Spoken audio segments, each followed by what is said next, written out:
The Edify Show with special guests, Jesse Hutch. And now, the host of The Edify Show, Elliott. Hi everyone, welcome to this episode of The Edify Show. Today we have an interview with Jesse Hutch to talk about the Angel Studios movie Homestead, coming out December 20th. You're definitely not going to want to miss that. Jesse, thanks so much for being on the program. Oh, I mean, the thanks goes to you. Thank you for having me out. You know what, man? I've been so excited to talk to you. First of all, I should preface this that I think I won my wife in like a raffle. Like I should not be, it's like I punched way above my weight. And my wife is a really big fan, and she's brought you up for years, a long time. And, you know, and like I talked to you earlier that we'd met you. And then for the hearties out there watching, what's the Win Calls Heart tie-in? First of all, you know, we just know Jesse is going to be in the new Win Hope Calls. And then you were at the very, very first Hearties family reunion that we actually saw you out there. Yeah. I actually even screen tested to play the lead, of course, of Win Calls to Heart. So that was like a 3-day intense audition process in LA, which was nuts. It was like, I was so exhausted after all that. But wow, you know, I've known Brian Bird since long before that. I've known Michael Lannon Jr. since before that. So it's interesting when you do something long enough, that's when you start to see the fruit of it. Like sometimes if you give up too early, you'll miss out on a lot of stuff. You know what I mean? And you could probably attest to this with what your wife and you guys are up to. You know, it's like, this is what I've been saying. I've learned to say, I give up every day, to be honest, but I'll never quit. Because I love what I do, but I get so beat down sometimes that I'm just like, are you serious? Like, I feel like I've been in the 12th round, like doing Groundhog Day over and over. It's just like, I'm like, God, like, come on, can I get a win here? Like a jab, something? Well, it looks like you're getting a win here, man. I mean, it's like all of a sudden, you know, your career is so eclectic. You know, I was looking back on it. You've got Freddy versus Jason, The Butterfly Effect, FBI International, Dark Angel, Smallville, Arrow, I think it's like Batwoman. And then you're going into the other side, Blessings of Christmas, Sweet Summer Love, Christmas Under the Northern Lights, and then recently A Little Women's Christmas, which that's just like that almost give you a bloody nose. You know, just working so hard for Homestead and just turning yourself into what, you know, something very legitimate on the screen. I mean, when you put it that way, it's, you know, I'm thankful to so many of you folks who have me on and interview me, because you say stuff like that and I'm like, oh yeah, hold on. You know, I need that sometimes. I need that reminder, because sometimes I feel like I got my head down and I'm just going and going. And then you guys are like, hey, check all this out. And you're like, oh yeah, wow, what a blessing. That was a trip, man. Like Dark Angel was my first ever job with Jessica Alba. I mean, James Cameron, you know, that was his series. What a wild opportunity that was. And it's a pin on the board that I'm very thankful to have been a part of. Freddy versus Jason, not the type of movie that I'm even into, but playing the jerk and the bad boy and the bad guy, that was like the first 10 years of my career. And it's kind of come back around now, where people like want me to come in and play the antagonist, which I actually really kind of love. I love jumping around.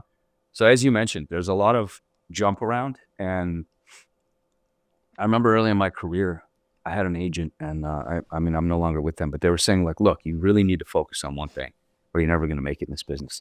And I just was like, I kind of pushed back on it, like in a very kind way. But I remembered God just putting on my heart, like, I have a plan and it's going to take time. And it's been 24 and a half years now. And I think I'm just now starting to see what part of that plan was, which was develop and grow a toolbox and talents and abilities that can stem into all kinds of worlds, because the human heart is so fragile, yet it's so strong. It can feel so many things even when we're not feeling it up here. You know what I mean? And that's what I love about storytelling and bringing stories to life for people, because I'm like, man, if I could just get a piece of my heart to connect with a piece of yours, you know, on some level, that you get to pick what you want to connect with. I'm not forcing you to connect on any emotion. I'm just putting it out there. The thing I love about you, man, is it's not just a job. Like, you're really about affecting people. I can see it in your heart. Yeah, I really feel called, and I'm learning this as I continue on, but all these talented individuals coming together, and I'm standing there, I'm watching this all, I'm going, man, this person's been lighting for decades. This person's been operating the camera. That person's been doing set design. I mean, the list goes on. There's like 70 to 116 people on set, depending on what you're doing. Yeah, the one thing I felt when I went on a movie set, and this is kind of an interesting segue to Homestead, I was in the military, and it's so similar. Thank you. To being in the military, like they all come together. It's even with the generators humming in the background. It's so similar to being out in the field. I was in the Army, so it's like it's just a very similar vibe. Or probably the circus feels the same way. I'm curious in terms of Homestead, because you play somebody that was in the military. How did you prepare for that? Did you hang out with guys? Did you get to know them? I mean, you certainly looked the part. As a performer, I want to do my best to honor someone like you, right? If I'm hired, I'm going to play a guy in the Army. I get hired today. I'm supposed to start tomorrow, and I'm supposed to like represent a guy like you who did it for 1, 2, 3, 10 tours, decades. One of my dearest friends was a Navy SEAL. That's the stuff that he really respects, and looks at. Like whenever they're gonna go breach something, and like, are you guys ready? Okay. And he's like, what's that? I know.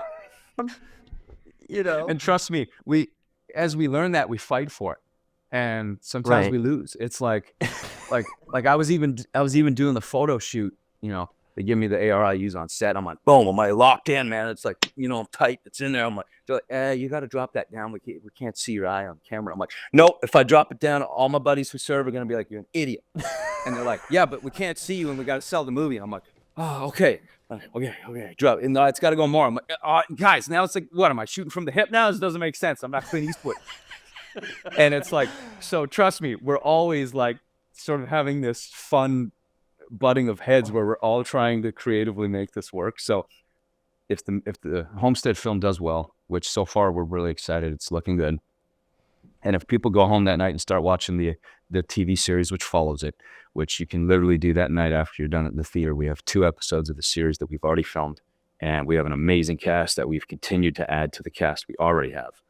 And I think this show just has so much potential to reach people's hearts and everybody, like whether you're a male, female, whether you're married, single, whether you're a teenager, whether you're looking for love, or you're an atheist, or you believe in God, but it does not matter. We have characters in all these spectrums, and we're putting them in this scenario to see what they do.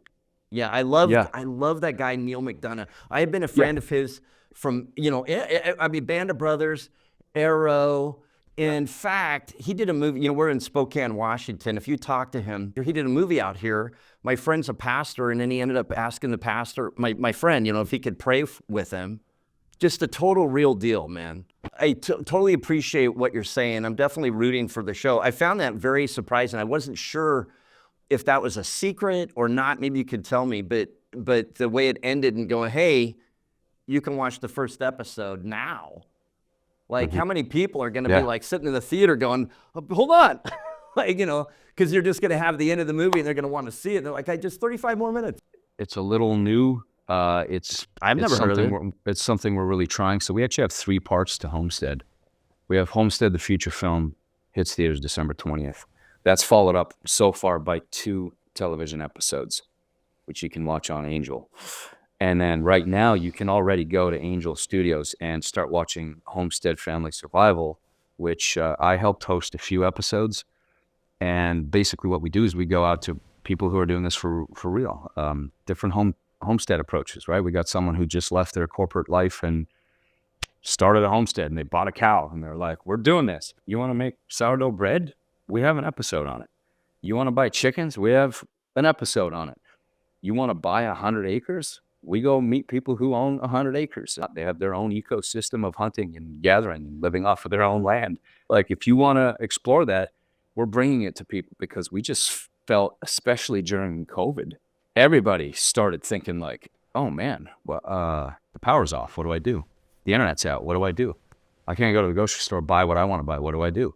We also have a website, homesteadgear.com, which also allows you to buy all the gear that we actually practically use. So you can go on that site right now and you can buy solar panels. You can get water irrigation systems. You can buy dry food that'll last you, years. You can buy knives. You can get socks.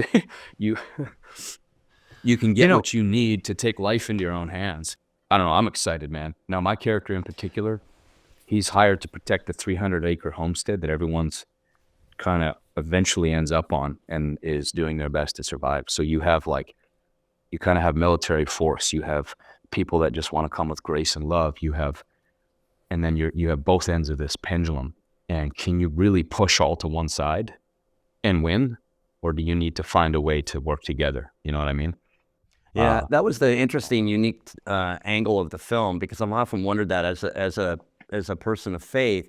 You have these guys that got like boxcar full of food and the razor wire and the Dobermans, and they're like, "You should have believed Jesus. Now get out of here. I'll blow your face off."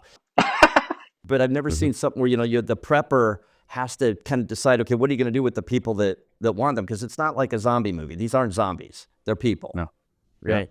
Yeah, these are your neighbors, man. Yeah. And we hit that in the film, and you'll see it, and then we go deeper in the series. It's like these are people that you like rubbed shoulders with, that you went to meetings and soccer games with, that you claim to love.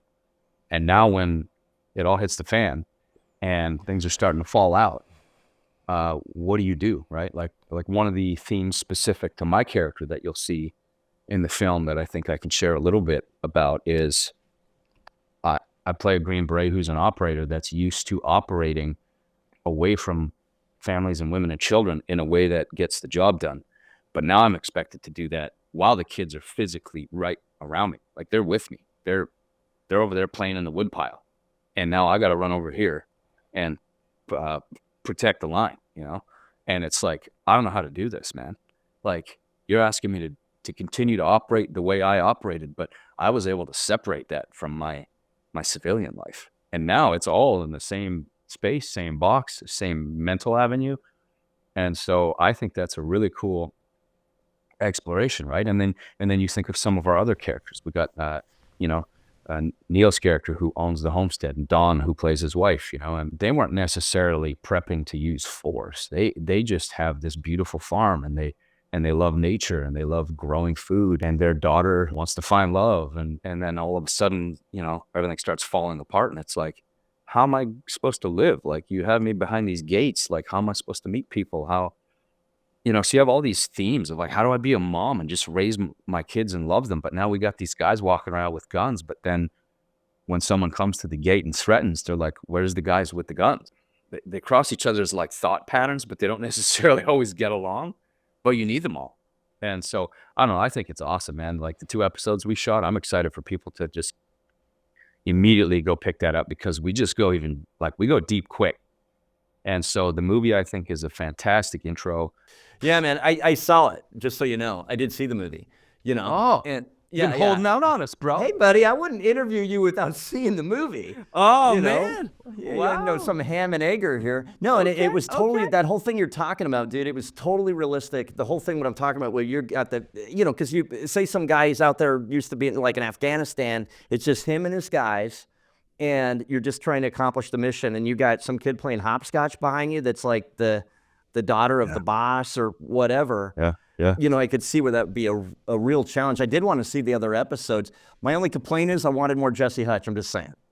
Well, hey, that's on its way. As we get into the episodes, that does grow a lot, and I think like as a team, we've all been growing. I mean, to be honest, if we back this up, and we're not just talking about like within the Homestead world, now we're talking about who's making it. That has been a special experience. It like truly the people involved and their hearts and their passions and their different talents and how they kind of mesh together has been a really unique experience. Like it's rare that you get to be on something as a performer that you actually are like, I really hope people go see this. Totally. I was going to segue for you to Ben Smallbone, because people may not know who he is, and he's the brother of Rebecca St. James, the brother of For King and Country. And my first meeting with him was he was at a film festival, and he won it with Priceless, which is just a phenomenal, just a powerful film on human trafficking. I mean, and then to see him take that, that artistic talent, and everybody wants to know, can Ben Smallbone sing? I think a lot of people ask him that. Yeah, I'll and he's bet. like, no. He would immediately be like, I'm not doing it. I'm not doing it. He probably Yeah. can somehow, because I'm like, that whole family's so talented. No, he's a terrific guy. Yeah, he's a terrific guy. What was it like working with him? And was that your first meeting with him, or had you known him before? No, so I mean, I kind of slowly met them before. They were all working on a documentary, and I went to a screening of it, and that's when I just started to meet them. But it's funny because people were already talking and saying like, "Hey, you got to meet Ben," and I think they told Ben, "You got to meet Jesse," and it's kind of the community in Franklin, Tennessee, where we all live, and it's like eventually Right. we'll meet and see each other, and then it just slowly started to kind of naturally progress, and then yeah, I met him at that, and we were like, man, we should stay in touch. And then ultimately Homestead came up, and they reached out and they were like, hey, we're doing this torch. We'd love if you just want to be a part of it, help us, get this thing moving. And so it's been a long process, and it's been, oh man, a year and a half now, When did the or torch more. launch? When was the torch out? Definitely over a year ago, I think, a year and a So- half more. So for those that don't know what the torch is, it's just this great, just a terrific, unique approach that Angel Studios has to be able to really get the opinions of the public. It's not some studio exec deciding what he wants to see or what he thinks people want to see. You find it out directly. And so you guys made a torch, and then you have the guild. And at Edify, we're really in support of the guild. So if people go online and if they want to join the guild, if you use the coupon code Edify, EDIFY, you'll get a discount. But more importantly, you'll get a voice. And you can take and see movies like Bonhoeffer, and then Homestead, and these which may not otherwise have a chance, in the typical studio system. Yeah. Like, this isn't like a Christianese movie. It's not like you have to go to church to come watch this movie. You don't have, No. it's like, we love people. And I think there's someone in this show for everybody, literally from the ages of 10 to whatever, pick your age, 98, 100, whatever. You can find someone to connect with on some level. And I think from there, you can either just follow that one character that you love, and that's awesome, do it. But I think that you're going to start to be affected by the world, by all the other characters, by the people, by the tensions, by the victories and the losses that we're going to show you in this film and in the series, and in the real life of like, hey, do you want to continue to explore this more? Well, here you go. Here's some tools for you. Like, I really believe that we're not just building a show, yes, for entertainment, but also something that really, I think, edifies you. There you go. Got the title in there. Edifies you. Yeah, thanks for that. You're welcome. Edifies you on a level of personal goals or dreams or hopes or maybe things you were scared to try. Like, I think it really opens up a world for people. So I'm excited because it's not often you get to be a part of something that does that. Well, I applaud it. It's a courageous attempt, because you figure you start with a torch, then you've got a movie, then you've got a series, and then now I just found out that you're also selling, merchandise and survival gear. I mean, it's just definitely sort of redefining and being very courageous in your approach. And I definitely, there's so much topical now. You don't know how that might even, if something horrible happens and somebody's trying to go, hey, what do I do? How do I, you never know. You never know how that, how it may inspire somebody's life if they ever face a similar survival. And God willing, none of us will have to experience that. COVID will be as close as any of us ever get, but it could happen. Yep. Yeah, you never know. You never know. Yeah, well, I wish you guys all the best with this. I hope it's magnificently successful, and we're definitely going to try to get the word out here at Edify. Thanks so much for coming on the program. Hey, thank you for having me. Yeah, truly, it's time is worth a lot, and so I appreciate you taking time, giving time, and offering time to even just sit and talk, because it's worth more than money, and oftentimes it's your life. So I'm just very thankful that you guys even had me on. That guy is a terrific person. You keep running into people that meet people, and it's just time and time again, everybody just keeps talking about Jesse Hutch. And so, it's exciting to support a guy that's just out there, just got his head on straight, really trying to have a positive impact on the things that he does. So please do support Homestead. It's coming out December 20th. And again, that wouldn't be possible without the Angel Guild. I really encourage people to look into that. Basically, I signed up for it. the whole idea is, there's a ton of movies, a ton of content that you're just going to want to watch. It's available when you get to the Angel Guild, like a Netflix, where you can just watch all of these films. But more importantly, you get to have a voice. What movies are they going to acquire? What movies are they going to create? What TV shows are they going to create? This is the kind of thing that you get to have a voice. You just sign up for the Angel Guild, and you can see these things. They call them torches. And you can get a discount if you guys use the coupon code EDIFY, Edify, and it can even be cheaper than what they're asking. But I think, and more importantly, it's going to be something fun for you to watch, but you're going to have an impact on the world later. And in the meantime, make sure you go see Homestead, December 20th in theaters. And thanks so much again to Jesse Hutch for taking the time to come on our program. And we'll see you next time on The Edify Show. Tune in next week for Hearty TV Tuesday. Elliott will be interviewing Eric Gow. Don't forget to like and subscribe on our YouTube page. And never miss a thing when you register at hearties.com, where people around the world are coming together to support inspiring entertainment. And we'll see you next week on The Edify Show.